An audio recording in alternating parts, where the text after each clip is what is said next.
Tonight, a gang going by 764 is terrorizing the internet. We look at a fat person conference that took place in Philadelphia, and a school janitor gets a Jeep Wrangler. It's all right here on Anthony Dell Tonight.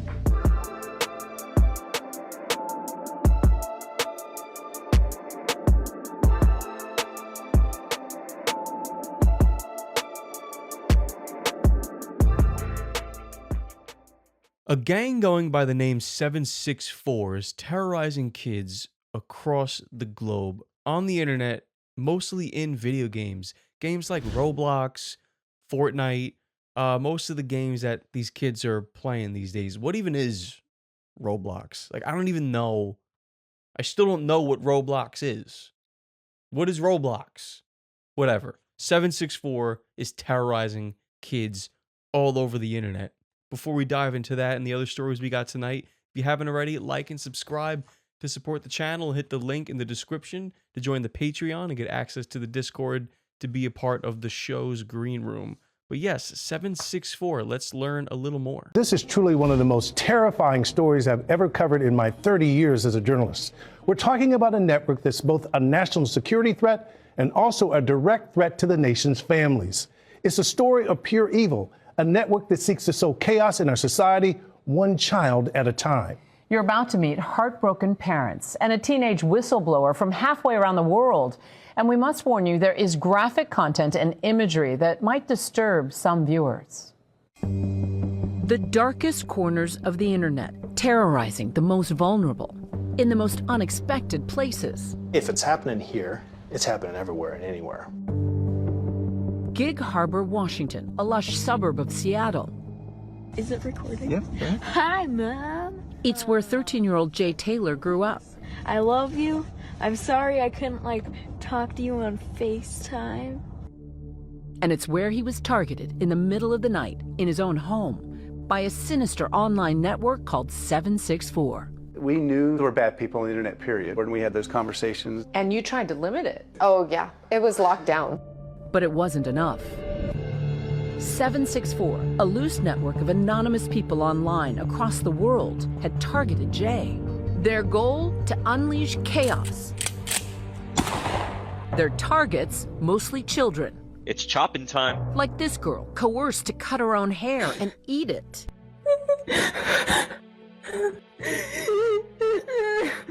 One of the worst offenders of grooming and extortion. The FBI calling 764 one of the biggest emerging threats. We're going after the new form of what I refer to as modern-day terrorism in America, 764 crimes. Each and every one of the 55 FBI field offices across the country are investigating 764-related cases. Charges ranging from animal cruelty to child pornography to murder and even alleged terrorism. They're calling it the #1 digital threat right now against kids. Pushed into sexual and violent behavior. This is about the most disturbing story I've seen. It's one thing to learn that your child died by suicide. It's another thing to learn that people were watching. Right. And egging him on. Sickening. And the unlikely whistleblower on the other side of the world who blew the case wide open. They said that they made sure to stay on the court to make sure that he was dead. This truly is one of the most terrifying stories I'll probably ever cover on this show. But the reason why we do cover it is to bring things like this to light. I mean, what is going on? What is going on? There's always been things like this around. It's just taking a new form with a new name. But, gone are the days. The internet, like the man said, never was a safe place. And also, a lot of respect to that father. Being able to do an interview like that after your son took his own life. I mean, that's powerful stuff there. But this is just... So it started with a girl, not even in the States, that had to blow the whistle on exactly what's going on. So this is a global operation, and it's a global gang causing havoc online, grooming kids. And you could sit there and say, well, all these kids should know better, but that's exactly the thing. They're kids. It starts innocently. You think you're just playing a game, playing Roblox. It's an open world thing. You meet people, and it trickles, and you can scare kids. You can think that, you can lie to them, tell them I know where you live. If you don't do this, I can harm you. Like, it's scary stuff, especially when you're young. So you're scared to speak up because you feel like, you're in trouble. Let's take a look at some more things here. Tonight, a disturbing new warning from the FBI, one that every parent needs to hear. Authorities are tracking a sharp rise in violent online networkers targeting children, including one known as 764. Action News Jack's Nicholas Brooks spoke with a federal agent about what this means for local families. They operate in the shadows of social media, gaming platforms, and mobile apps, and their targets are getting younger. The FBI says networks like 764 are actively recruiting and exploiting vulnerable children, often between the ages of 10 and 17. Some victims have been young as 9. We are seeing an increase in these predators online, and they're using really any kind of platform online where someone can communicate with someone else. Nationwide, federal agents are tracking hundreds of active cases, with some of them right here in Jacksonville. There are certainly investigations that we're looking at in the Jacksonville area as well. That's obviously what in the field office here we're focusing on. But generally speaking, there's about 280 right now that we are seeing around the country. These networks use manipulation, deception, and blackmail, often posing as friends or romantic partners. That person is looking for answers online, and they start to groom them. But the outcome can turn tragic. Unfortunately, be blackmailed into suicide and murder. In response, the FBI is ramping up training and tactics across the country. We are deploying every investigative technique that we can to combat this. But agents say prevention starts at home. You need to be able to have appropriate and meaningful conversations with your kids. Sudden mood changes, unexplained injuries, or a fixation on a new online friend, those are red flags, according to Supervisory Special Agent Matthew Reiser. If you see the warning signs, act quickly, and if you suspect something more, report it to law enforcement. For local coverage you can count on reporting in Jacksonville, I am Nicholas Brooks, Action News Jax. Now, there are things that parents could do to try to keep your children safe. First off, review games, apps, social media sites before they're downloaded. Also, what you can do is adjust the privacy and parental controls. That's very important as well. And then finally, the body and safety boundaries, okay? These are things that are important to kind of remind your children about. Yeah, definitely. Action News Jax. What a name. Why is he on the side of the road? Does he have to be on the side of the road for this? Very unnecessary. Shout out Action News Jax. Damn, what a freaking name. That might be the best news name out there. Besides that, this is serious stuff. Serious stuff on the show. Serious 764. It starts with how about like no kids on the internet? Tough. I know. Tough. But I mean, at this rate, it's ridiculous. And then meanwhile, Australia just banned children under the age of 16 from social media. Could that ever happen in the States? Probably not. Probably not. But Australia did it. Australia did it. Under the age of 16, you are banned. And there's pros and cons to that. The con is, well, the internet's supposed to be a place for everybody to have access to, and you really don't want any restrictions on the internet. You just want like generalized protection of your you want privacy, and you want freedom, on the internet, and you want it to be free. You don't want it to be controlled. So there's that as well. But here's also the infamous Ryan Montgomery breaking the news on this as well. Started luring minors from Minecraft. The group was influenced by Order of Nine Angles, which is a combination of Satanism, neo-Nazism, occultism, rejected empathy, promoted ritual violence, belief in culling. That means that real power comes from harming others without hesitation. The average vulnerable target that they're going for is 9 to 17 years old. 9 to 17, that's the average. They'll go for anybody. That's usually what they run into in these games like Minecraft and Roblox Roblox and other social media apps, they're targeting minors on mental health forums. They'll go to a mental health forum where they see somebody is struggling as a kid. They're either being bullied in school and they don't want to live anymore, or that they're self-harming already. They groom them by trying to be their friend or pretend to be their boyfriend. As soon as that person believes that that person's their boyfriend or their friend or their girlfriend, one or the other, and they send those nude photos, the second that happens, then they go right into the extortion and extreme violence. Terrible. And there's Ryan Montgomery breaking it down exactly how it's done. He's a complete expert in this type of field, as he's dedicated, his work to helping and saving children. The reason why I cover this topic is because I think it's an important thing to do my due diligence in covering such a terrible thing.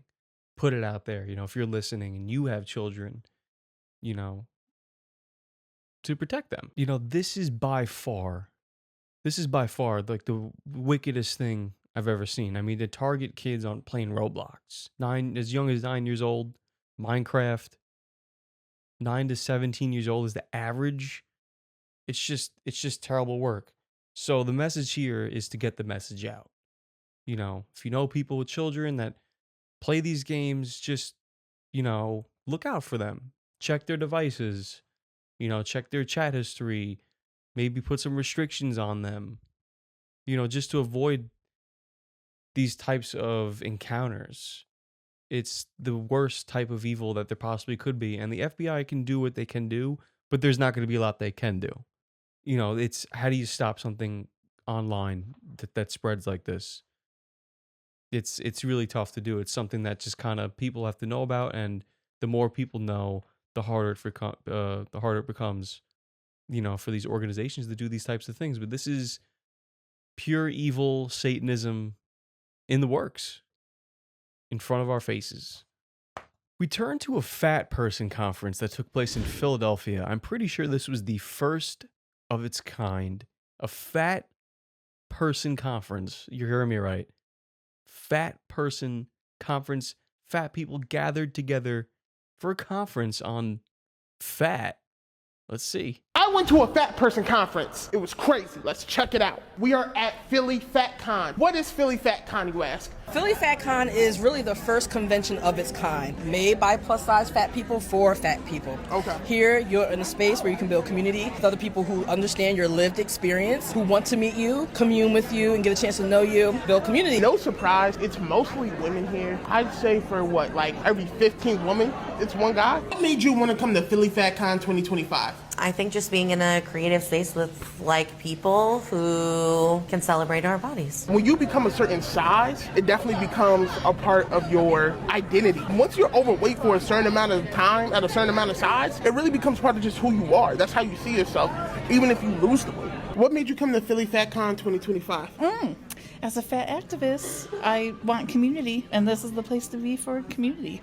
What's a fat activist? Someone who wants people to understand kind of the impacts of weight stigma and just having a larger body and what it means to kind of move around in the world. What made you want to come to Philly Fat Con 2025? I came for the environment, being around like-minded people, being around people that are same as me, struggle with the same things, and figure out best way to live life.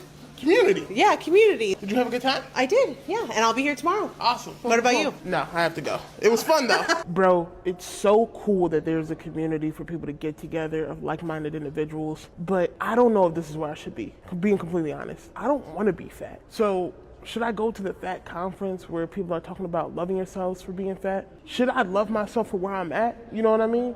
Or should I keep pushing and going harder and not accepting who I am to get to eventually where I want to go? I don't know. If you have any advice, please let me know in the comments. I'm so happy you closed with that. I mean, we're all almost thinking the same thing.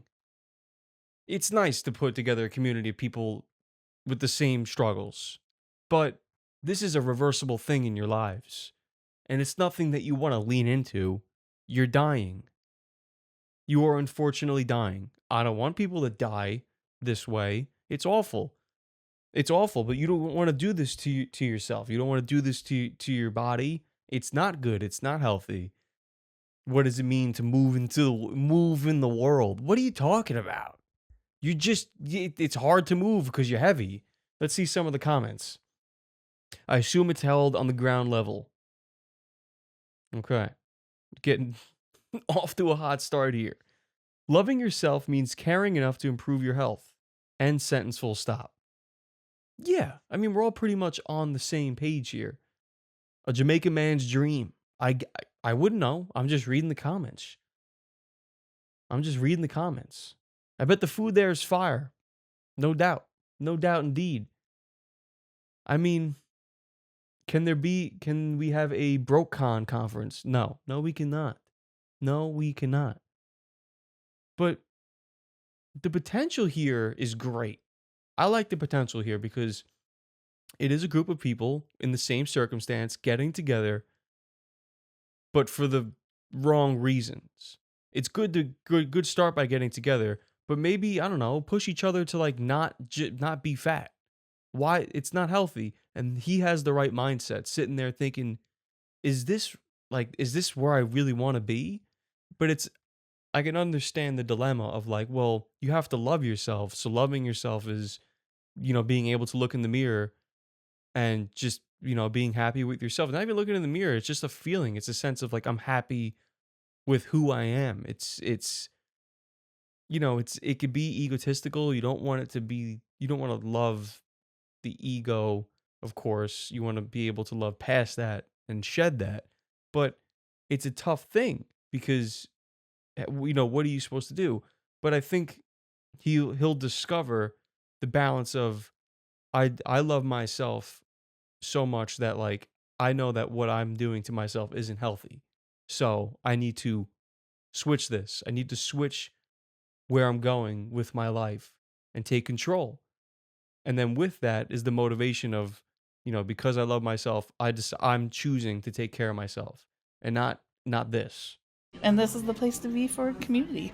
What's a fat activist? Someone who wants people to understand kind of the impacts of weight stigma and just having a larger body and what it means to kind of move around in the world. What made you want to come to Philly? It doesn't mean anything. We're in the era of words that don't mean anything. Like sentences that amount to nothing. What it means to move around in the world. You're just heavy. You're just a heavy person. It doesn't mean anything. It literally nothing. But this is everything right here. Individuals, but I don't know if this is where I should be. Being completely honest, I don't want to be fat. So should I go to the fat conference where people are talking about loving yourselves for being fat? Should I love myself for where I'm at? You know what I mean? Or should I keep pushing? Exactly. Love yourself for where you're at and know that, okay, I got to keep pushing though, because you have a vision for yourself that's not this. That's not this. And he's a heavy-set man, and he wants to change things around. More power. And that's the place for it. I bet this brings more change than it does community. 100%. Do y'all need me to pull up? I don't even know who you are. Everyone deserves community, especially if you're not hurting others, regardless how you feel about their size. Being amongst a community of people that understand your struggle, mental health, and limitations has to be a really wonderful feeling and could do more good than bad. Shaming from people outside of their community does harm. Advice and consideration from inside their community could help. Consider this before commenting baseless insults and advice, which is what I'm trying to avoid at the moment. That's what I'm trying to avoid here because I see the potential, but nobody broke it down than this gentleman himself. I like him. Will Kelly. Look at this on his page. He's on a journey. He wants to lose the weight. He's in gyms, he's lifting, and he's trying. And that's the most important thing. Shout out to Will Kelly, friend of the show. We are rooting for you. We appreciate you and what you do.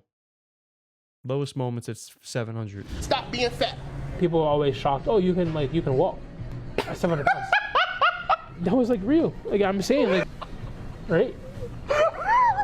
People are like, oh, you can like lift weights. Wait, no, stop. Yeah, I know. Oh, you can walk? Yeah. That's crazy. Yeah. I remember in the hospital, people saying like, oh, you can walk. Like, you're self-sufficient. You can wipe your own ass. I couldn't. No, I couldn't. I mean, I had toothbrush. I used to roll toilet paper around. That was tooth. Mine was a little bit different than that. What you do? Shirts. I used to cut shirts and like I would rip shirts in the bathroom. And I would use it as like a And that would be levy. like Yeah. like almost like you're cleaning like a car. Yeah. Yeah. Like if I was in public, that'd be my go-to. Yeah. Well, if you were in public, like where would you get the shirt? I was wearing it. I'd always wear a hoodie. Dang. Yeah, there are plenty of times when I took off and I had to like lose my shirt. I probably lost 20 or 30 shirts over the course of. Life at 700 plus pounds was miserable. At 540, it's not great, but working on losing more and gaining all the joys that life has to offer. This is what it's all about, man. These are my favorite types of journeys. These are my favorite types of journeys. I feel bad for for people who lean into it and think it's okay, and I don't like that movement, to be just honest. I just don't like that movement for many reasons. I just think that it's false. It's great to love yourself, but it's not great to love yourself. Like if someone's doing heroin every day, I'm not going to tell them to go love themselves. Like, you just love heroin. That's just who you are. Go do that. Does that make any sense? Like, no. No, if someone smokes cigarettes every day, like they just love them, I smoke cigarettes and I just love them. And I'd be like, no, like don't smoke cigarettes every day. You're going to do more harm. Don't be heavy. Don't be 700, 500, 4. Strive to be healthier. No one's saying you got to be a certain thing, but there gets to a point where it's like, hey, you're pushing limits here. You're pushing limits and you're harming yourself. Nobody wants to see that. Shout out to the conference friends of the show. I might go next year. The show always ends on a good note for the most part here. A janitor at a high school gets gifted a Jeep Wrangler, his dream car, by the students of the school. Let's dive in. Bad day, he'd be the first guy, be like, hey, are you okay, And we're like, let's do something nice for him. No one else is going to. And that's when they asked Francis, if you could have one splurge, what would you buy? Jeep Wrangler. A Jeep Wrangler? Yes, that's why I'm trying to work hard. Francis sends money to his relatives in Ghana. Getting that car was nothing but a pipe dream. He squeezed for cash. So the boys started a fundraising campaign. And within just 4 months, they'd raised $22,000. Enough for a nice 2015 Jeep Wrangler. He's just in disbelief. It's incredible. My God! I can't believe this. Oh, Jesus Christ. Oh, my God. I'll never, ever forget today. Not because of the car, he says, but because of the kids. In Vienna, Virginia. That's what I'm talking about, baby. That's what I'm talking about. That's what I'm talking about. We got it all here. We have it all here at the show. He'll never forget that freaking day. Are you kidding me? Are you kidding me? That's one of the best stories we'll ever cover on here. The Jeep Wrangler, man. Are you kidding me? Working his ass off. Janitor. Working his ass off every day. Sending money to his family back home. Doing what he can for a Jeep Wrangler. Here we go again. Every episode, I got to sit here and go, who's on the board of these companies? Who's calling shots? Who's doing the marketing? Who's doing the marketing? You work at Jeep. I'm sitting there in the marketing room. I'm going, call this guy right now. Get him in. We need a Super Bowl commercial. Let's get a slot. Doesn't have to be a big one. Let's put up the money for a Super Bowl slot. Let's remodel the Jeep Wrangler. All right, little touch up here, little touch up there, new tech. But bring this guy in. Bang. Tell this story for a freaking Super Bowl commercial. Who's saying no? Who's saying no? Say no now, you're fired. Who's saying no to that? Francis Apraku, a janitor at James Madison High School in Virginia, was surprised with a red Jeep Wrangler after students learned it was his dream car. Originally from Ghana, Apraku was, I hope I'm saying his name right, Francis was known for his kindness and positive attitude towards students. After he mentioned wanting a Jeep one day, the student started a GoFundMe and raised over $20,000 to buy it. When they revealed the car, he broke down in tears, grateful for the generosity and support of the school community. Again, I'm going to like that. I'm going to like that shit right there. That's one of the best goddamn stories ever to be told on this show. And let me tell you something. It's not just the story about generosity, right? This is a story about cars. Hear me out. I mean, all he wants is a Jeep Wrangler. I wish I knew what I wanted like that. You know? All he wants, he wakes up in the morning, Jeep Wrangler. He's mopping the floors, Jeep Wrangler. He's freaking cleaning the lunch tables, Jeep Wrangler. They got it for him in nice metallic red, baby. On the floor, crying. Jeep Wrangler, 2015. Great year. Great car. I hope it serves Francis well. The connection with cars, people and cars, it's this unspoken bond throughout history. American automotive history, presence of Japanese cars in this country and their impact, the presence of German cars and their impact, American hot rods. I mean, people just have this unspoken bond with cars. And it's something I feel like everybody needs. You know, because I've always said, like, in this life, you know, it's hard to get to do everything you want to do, right?